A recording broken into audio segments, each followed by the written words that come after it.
Bonjour, bonsoir à toutes et à tous, ici Monsieur Marié pour votre continuité pédagogique, j'espère que vous allez très très bien. Je suis désolé pour cette vidéo tardive qui s'est fait un petit peu supprimer de YouTube, je sais pas pourquoi c'est pas chargé. Donc entre deux fêtes, sur mon lieu de vacances, on tourne ça vite fait, on a squatté un PC et une connexion et on s'y met. On corrige du coup les exos du chapitre 2 et 3 que je vous contrôle à la rentrée, donc du coup vous avez toutes les corrections de papier nécessaires normalement, on fait la vidéo en plus. Et on passe directement à la correction de ces exos. Ah, c'est pas en full écran. Voilà, là, c'est beaucoup mieux. Du coup, vous avez le 11 page 60, un spectre PV visible de référence, vous avez une absorption maximale, une longueur d'onde maximale, et on vous demandait si cette espèce de Amax et lambda max était présente dans la solution. Eh bien non, elle n'est pas présente. Comment j'ai fait pour trouver? Vous avez une absorption maximale de 1,30 que vous ne retrouvez pas d'ailleurs, hein, pour une longueur d'onde lambda max de 346 nanomètres. Donc du coup, vous placez à 346 nanomètres, environ ici, et il y a un creux dans ce spectre, donc du coup, l'espèce que vous voulez trouver n'est pas présente dans l'échantillon considéré. Donc ici, vous voyez bien que dans cet échantillon, il n'y a aucune absorbance à 346 nanomètres, donc vous n'avez pas présence de vanille. Essayez bien de conserver cette façon de faire, de dire j'ai vu que, donc j'en déduis que. Je n'ai pas vu que, donc j'en déduis que. Voilà, je n'ai pas vu d'absorption à 346 nanomètres, donc du coup il n'y a pas de vanilline. Au lieu de raconter il n'y a pas de vanilline parce qu'il n'y a pas d'absorbance. Voilà. Essayez de perdre l'habitude de dire j'ai cette réponse car justification. C'est plus scientifique de dire j'ai observé que, donc j'en déduis la réponse. Numéro 16, vous avez un tableau qui concerne trois espèces, leur conductivité en millisiemens par mètre. Et on vous dit que la constante de la sonde conductimétrique est de K 1,08 cm-1. On vous demande de déterminer l'anion et le cation qui ont la plus grande conductivité ionique molaire. Pour ce faire, vous allez comparer du coup deux solutions qui ont un cation en commun afin de mettre en concurrence les anions. Et vous allez prendre deux solutions qui ont des anions en commun afin de mettre en concurrence, au contraire, les cations. Donc prenons S1 et S2 qui ont tous les deux Cu2+ en tant que cation. Donc du coup, c'est une constante et on va analyser comment va varier la conductivité de la solution en changeant l'ion SO4 pour l'ion sélénate SeO4. Vous voyez qu'entre Se et S, bah, vous avez une conductivité qui est plus importante pour l'ion sulfate que pour l'ion sélénate. Donc du coup, on peut dire que l'ion sulfate conduit mieux le courant et on peut dire que du coup, c'est celui qui a la plus grande conductivité ionique molaire. Enfin, si vous voulez comparer pour les cations, eh bien, il va falloir prendre les solutions S2 et S3 où l'ion sélénate est l'anion du coup, euh, enfin, le seul anion que vous avez dans les deux, afin de fixer les anions. Et vous allez du coup faire varier que les cations afin de voir si la solution globale a une conductivité plus importante ou pas. Et quand vous regardez la différence entre S2 et S3, S2 conduit moins bien le courant, donc on en déduit que c'est pas l'ion sélénate qui est en cause, c'est l'ion Cu2+, qui conduit moins bien le courant que l'ion Pb2+. Donc là, vous dites que l'ion Pb2+, sur le même critère, du coup, conduit mieux le courant, à une conductivité ionique molaire plus importante que son collègue Cu2+. Alors, in English, the calibration curve shown below is obtained by measuring the conductivity of six sodium chloride solutions of various concentration and plotting the measurement results of the samples. The conductivity measurement of a sodium chloride solution of unknown C concentration made in the same experimental condition gives sigma equal 54 millisiemens per meter. Donc en gros, ça vous raconte que vous avez une courbe qui a été obtenue pour une solution, voilà, pour 6 solutions de chlorure de sodium. Et on vous a donc du coup tracé les différents résultats sur un graphique du coup qui représente la conductivité sigma en fonction de la concentration en millimol par décimètre cube. Donc en 10-3 mol par litre. Et on vous demande du coup petit a de déterminer la concentration petit c. La concentration petit c, du coup, qui est au début de inconnu, on va déterminer, c'est normal. Donc du coup, on prenait sigma qui égale à 54 millisiemens par mètre. Donc on se met ici environ au milieu entre 50 et 60, hein, 54, 55, c'est environ pareil. On trace une droite qui va jusqu'à la pente et on descend du coup jusqu'à l'abscisse où vous trouvez environ 3,7, 3,8 millimoles par litre. Voilà, donc 3,7, 10,3 mol par litre. Enfin, déterminer la conductivité sigma prime d'une solution 5,4 millimoles par décimètre cube. On se met à 5,4 millimoles par décimètre cube, donc en bas, hein, entre 5 et 5, entre 5 et 5,5, on est plutôt vers 5,4 ici. On trace la verticale jusqu'à la courbe, et puis on trace l'horizontale jusqu'à l'axe des abscisses, et on trouve 78, 79 millisiemens par mètre. Attention, j'ai mis une virgule ici, il n'y a pas de virgule, hein, il y a une erreur. Hein. 78, 79, voilà, par là. Donc vous pouvez mettre celle que vous voulez. Je pense que j'ai un peu mal tracé. Je pense plus 70 que 79. Je crois que j'ai un peu mal tracé. Mais bref, je suis sur Paint, donc du coup, on va être gentil avec moi. 22, page 61, on a un titrage d'une solution d'ammoniac NH3. Vous avez un volume V1 200 ml, et tout ça pour une solution d'acide chlorhydrique H3O+, Cl-, d'une concentration C2, et c'est suivi par conductivétrie. On vous dit que la réaction de support du titrage est NH3 plus H3O plus NH4 plus H2O. Vous avez le nuage de points et les conductivités ioniques molaires de H3O plus, Cl-, NH4 plus. On vous demande de déterminer le volume à l'équivalence VEV. Alors, le volume à l'équivalence, c'est simplement quand vous avez un changement, un point d'inflexion, un changement de coefficient directeur. Que la droite soit au début croissante-décroissante, ou à la fin croissante encore plus, ou décroissante encore plus, ou croissante à l'inverse. C'est-à-dire si elle est croissante puis recroissante, ou croissante puis décroissante, ou décroissante puis croissante, ou décroissante puis encore décroissante, et bien dans tous les cas, vous avez une brisure de votre droite, et ce point de brisure, en fait, on appelle ça un point d'inflexion. C'est un changement de coefficient directeur, un changement de pente. Le coefficient directeur, en fait, passe d'une valeur à une autre. Enfin, c'est plus un point de cassure qu'un point d'inflexion. Un point d'inflexion, c'est surtout pour X3. Non, on va appeler ça, donc du coup, vous avez deux pentes, vous avez deux droites qui se groupent, hein, ou alors vous avez une droite et vous avez une cassure. Et bien le point que vous avez à la cassure, c'est ce qu'on appelle le volume équivalent. Donc vous allez sur l'axe où il y a le volume, en général c'est en abscisse, et si vous prenez le point de cassure qui est ici, et bien la cassure, là vous avez une droite, là vous avez une deuxième droite, le point de cassure est ici, vous lisez l'abscisse, et vous avez du coup VV qui est égal à 10 ml. B, la concentration en quantité d'ammoniac sein de la solution. Vous savez qu'à l'équivalence, NH3, le premier réactif divisé par son nombre stoichiométrique, est égal à la quantité d'H3O+, de ce second réactif, divisé par son nombre stoichiométrique.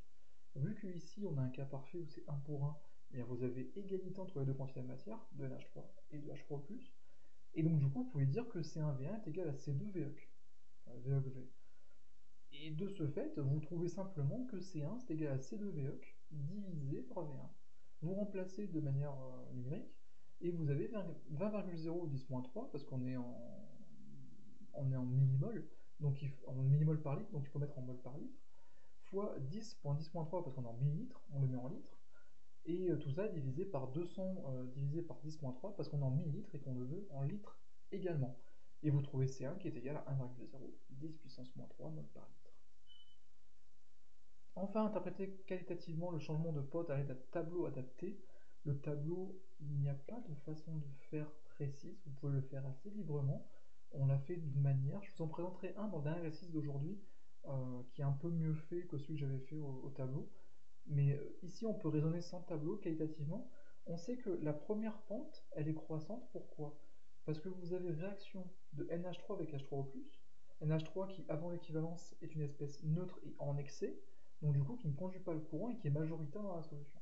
Donc à chaque fois que je vais verser un tout petit peu d'H3O+, et de Cl-, H3O+, va être totalement consommé avant l'équivalence, il va rester Cl-, il va rester NH4+, que je forme à chaque goutte d'H3O+, que je vais réagir, et du coup ces deux espèces-là, eh bien, vous avez NH4+, qui augmente au fur et à mesure parce que vous avez incorporation de plus en plus de réactifs jusqu'à l'équivalence, donc du coup plus en plus formation de NH4+, par la réaction, et vous avez votre Cl- qui, lui, n'est pas consommé, et plus vous mettez de solution titrante, et plus il est présent dans la solution.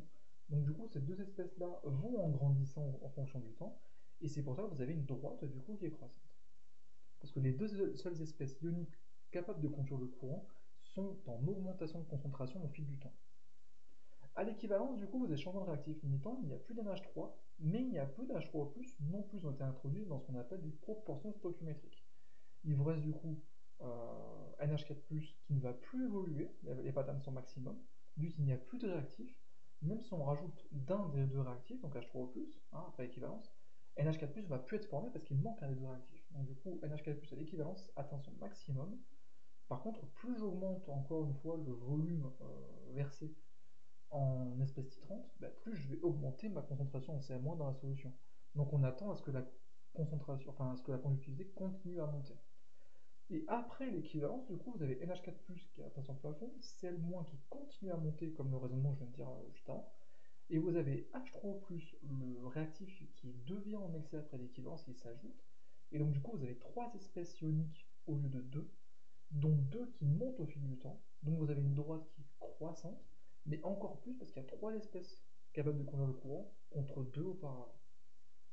Voilà comment du coup on interprète qualitativement la courbe que vous observez ici. 30, du coup vous avez l'énoncé qui est là, je vous conseille de mettre sur pause afin que je gagne un petit peu de temps sur la vidéo. Et on va passer du coup directement aux questions. Les questions du coup, petit 1 vous demandent de justifier le colorant qui est présent dans le macaron qu'on a d'abord lyophilisé, puis ensuite filtré sous Buchner. Donc vous avez plusieurs colorants qui vous sont donnés, et il y en a un seul dont la courbe correspond exactement au filtrage expérimental que j'ai repassé, là, celui qui est en pointillé. Ben, c'est la courbe orange-jaune, jaune-orange, qui est ici. Et surtout, c'est la courbe qui possède son maximum d'absorption au même lambda max que le filtrage expérimental. Et dès lors que vous avez ça, vous avez coïncidence de deux espèces. Si vous avez une espèce A qui a un lambda max à une longueur d'onde donnée, et qu'une espèce inconnue a le même lambda max, alors ces deux espèces sont l'espèce A, et sont la même espèce du coup. Du coup, le colorant qui est issu du filtrage expérimental possède le même maximum lambda max, le même maximum d'absorption aussi, que le colorant E124. Donc le macaron que j'ai broyé, lyophilisé et filtré contenait le colorant E124.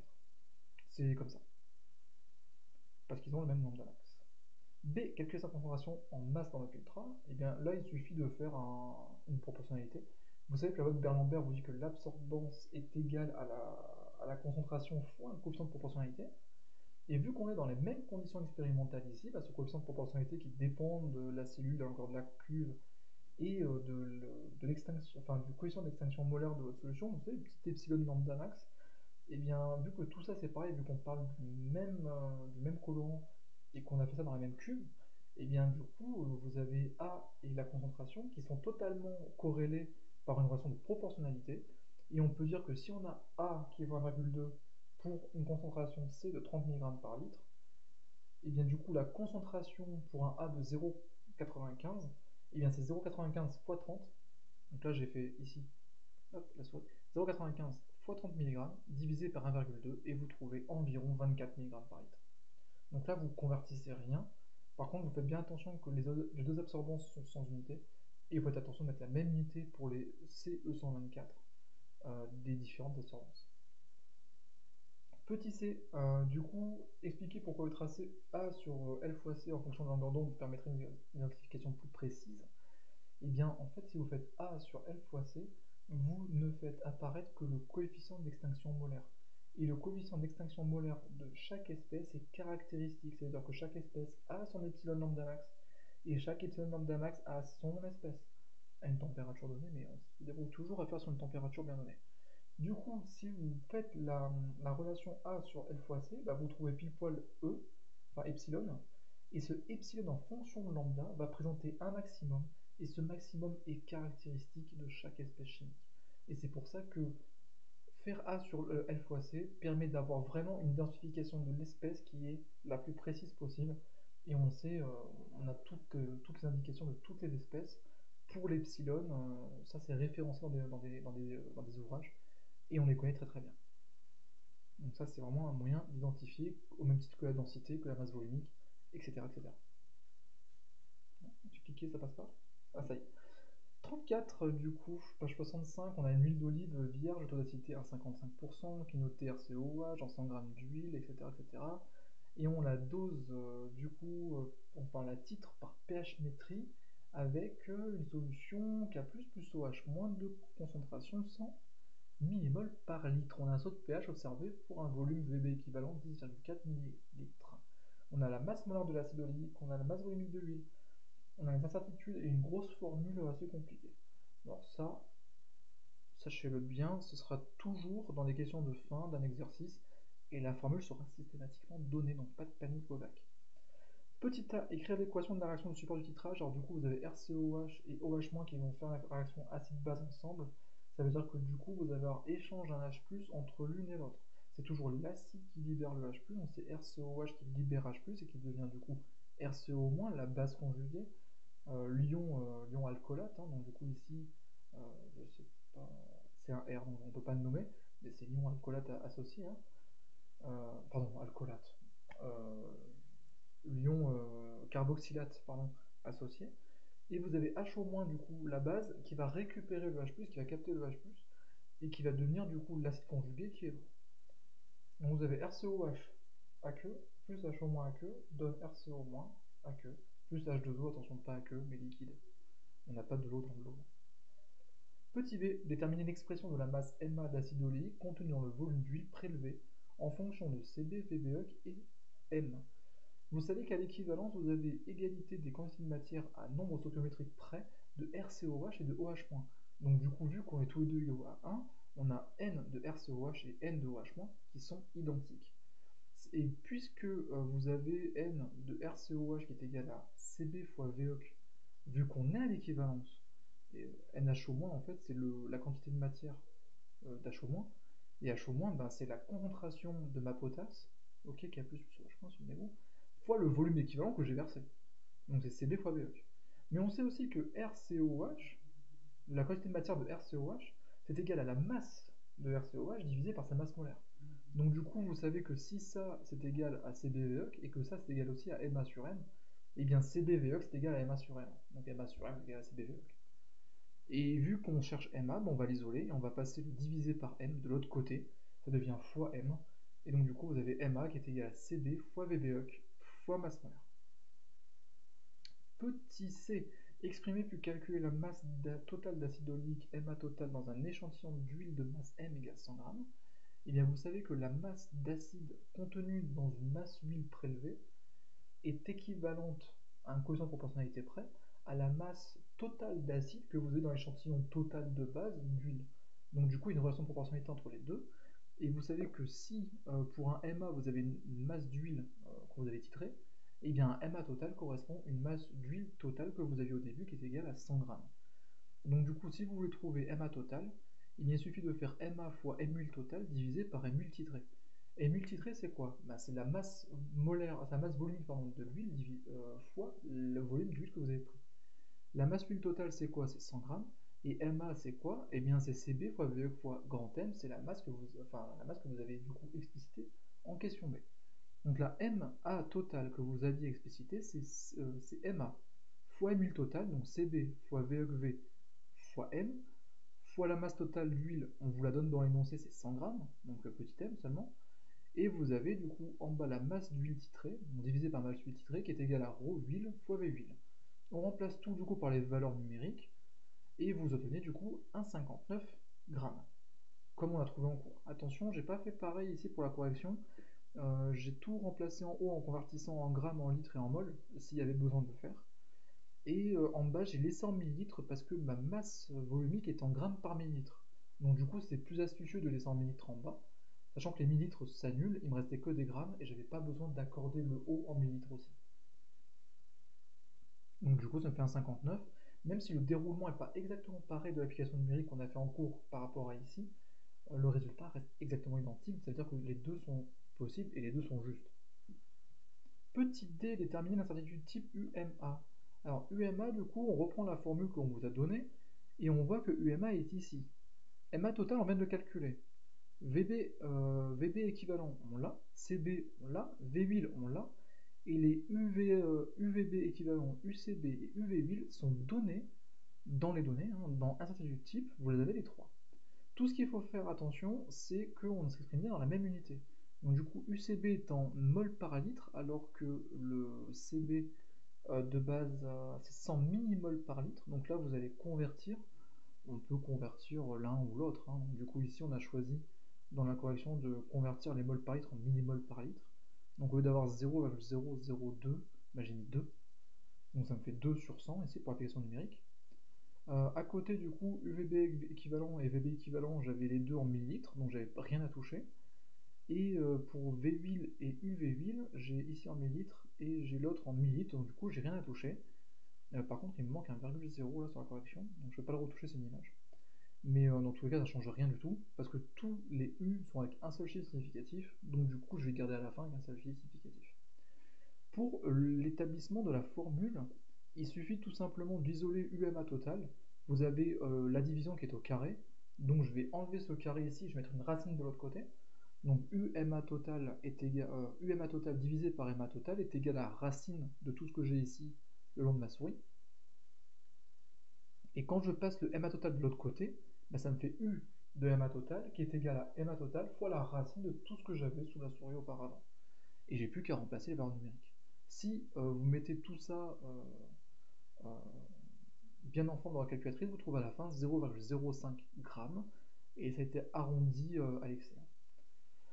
Pour la question E, conclure sur la validité de la mesure effectuée, bah, il suffit juste de calculer en fait la différence de la masse que vous aviez, qu'on a trouvé là, 1,59, moins la masse qu'on devait avoir, donc 1,55, et vous le divisez par l'incertitude qu'on avait, 0,05, et vous trouvez 0,9.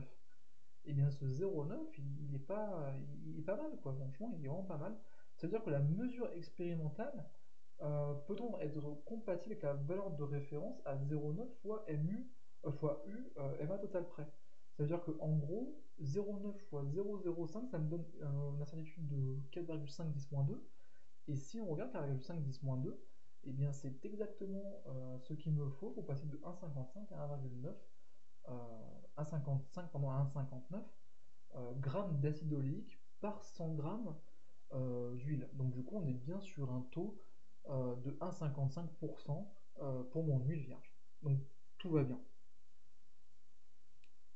Numéro 40, page 67. On a une chaufferette du coup chimique qui constitue une enveloppe en plastique, blablabla, et qui contient du coup dans son enceinte une espèce qui est du coup du éthanoate de sodium hydraté, X fois hydraté, et du coup qui se met en formule sous la forme CH3CONA, virgule XH2O. Donc on ne sait pas combien il y a d'H2O par molécule de CH3CONA.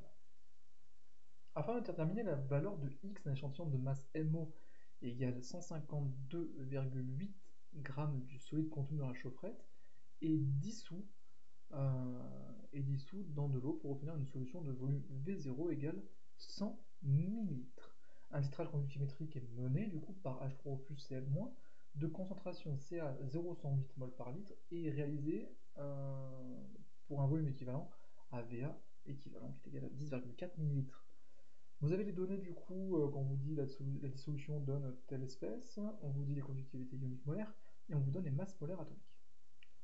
Écrire l'équation de support du titrage, donc du coup ici vous avez vous avez encore une relation acide-base, et du coup la base que vous avez c'est CH3CO-, l'espèce qui est dissoute, ok, CH3CONA, quand vous mettez dans l'eau ça met CH3CO- d'un côté, Na+, de l'autre, et donc du coup on va s'intéresser à CH3CO- qui est une base, on va lui faire réagir H3O+ dessus, ça donne une réaction acide-base, H3O+ va devenir H2O, et CH3CO- va devenir CH3COH. Et donc du coup, vous avez une réaction qui peut se faire ainsi. Prévoir l'allure de la courbe de suivi du titrage conductimétrique. Donc du coup, là j'ai fait le tableau. On va considérer toutes les espèces qu'il y a au début. On sait qu'au début, vous avez CH3CO- et H3O+. Ces deux ions vont se consommer pour ne donner aucun ion. On est d'accord. CH3COH et H2O ne sont pas des ions, ne conduisent pas le courant. Ça veut dire que du coup, CH3CO- va aller en décroissant avant l'équivalence.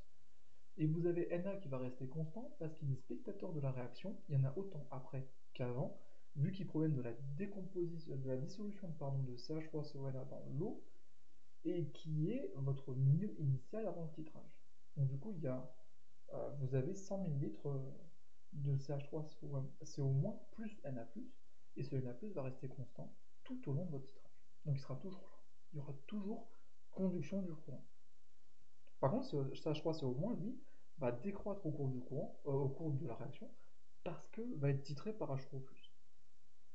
Cependant, vous avez un ion qui va apparaître, qui est Cl-, qui est celui qui est ajouté avec H3O+, à chaque fois vous mettez des gouttes de H3O+, dans votre milieu en bas. CH3CO- et Na+, sont l'espèce attitrée, et dans la burette en haut, vous avez H3O+, et Cl- qui sont l'espèce titrante qui sont rajoutées en continu. Et vu que Cl- est aussi spectateur, bah, à chaque goutte que vous allez ajouter, bah, vous allez faire augmenter la concentration en Cl-. Donc du coup, la concentration en Na+, reste constante, CH3CO- ça baisse, et Cl- ça monte. Donc il faut savoir qui de CH3CO- ou de Cl- conduit mieux courant, pour savoir bah, à chaque disparition de une molécule d'éthanoate, si mon ion chlorure bah, peut compenser s'il le fait plus ou s'il le fait moins. On s'intéresse du coup à une grandeur qui s'appelle la conductivité ionique molaire, et on va regarder CH3CO-, ça a une valeur de 4,1 en millisiemens par mètre carré par mol. Cl- par contre, lui, c'est 7,6. C'est-à-dire qu'un ion Cl- conduit mieux qu'un ion CH3CO- le courant. Ça veut dire que du coup, à chaque fois que je vais faire réagir un CH3CO- qui va disparaître au cours de la solution, au profit de la production, d'apparition de Cl-, et bien du coup, la conductivité de mon milieu va augmenter. Donc du coup, j'attends une pente positive avant l'équivalence. Après l'équivalence, on a changement de réactif limitant, c'est-à-dire que CH3CO- est totalement consommé, et j'ai créé du coup mon maximum possible euh, en CH3COH en H2O, mais je m'en fous, ils ne conduisent pas le courant. Na+, a toujours pas changé. Cl- continue à monter après l'équivalence, parce que je continue à rajouter de, de la solution titrante. Et plus j'en rajoute, et plus H3O+ va monter également, parce qu'il n'est plus, comment dire, consommé par CH3CO- qui a été du coup qui a entièrement disparu. Ça veut dire que du coup, après équivalence, vous allez avoir toujours Na+ qui va stagner, Cl- qui va monter, et un troisième ion qui va arriver, qui est H3O+, et qui va aussi monter. Donc vous allez avoir une pente croissante, mais vu que vous avez 3 ions conducteurs au lieu de 2, bah vous avez une pente qui va être plus importante, donc un coefficient directeur qui est supérieur. Donc on attend une pente croissante avant équivalence, et une pente encore plus croissante après équivalence. C'est exprimer puis calculer la quantité de matière NCH3CO- d'ion éthanoate présent dans l'échantillon en fonction de Va équivalent et de Ca. Encore une fois, à l'équivalence, il y a du coup NCH3CO- divisé par son chiffre stoichiométrique, qui est égal à NH3O+ divisé par son chiffre stoichiométrique, sauf ici, cas parfait, on est à 1 et 1, donc NCH3CO- est égal à NH3O+. Vous savez que NCH3CO-, c'est donc égal à Ca fois Va équivalent. Ça veut dire Ca, la concentration en H3O+, fois Va, le volume d'H3O+, à l'équivalence qu'on a incorporé, qui, mélangé, enfin multiplié l'un avec l'autre, donne NH3O+. Hein. Donc du coup, on a bien NCH3CO- qui est égal à NCH3O+, qui lui est égal à Ca fois Va équivalent. C'est pour ça qu'on a du coup en bas NCH3CO- qui est égal à Ca fois Va équivalent. On remplace par les valeurs, ça fait 0,108 fois 10,4 ml, que je mets en litres en faisant un coefficient de 10.3, et du coup je trouve 1,12 10.3 mol, ou 1,12 millimol comme j'ai marqué là. Je préférais quand même l'expression en mol plutôt qu'en millimol, c'est plus clair, parce qu'un deuxième M se lit trop vite et ça peut prêter à confusion.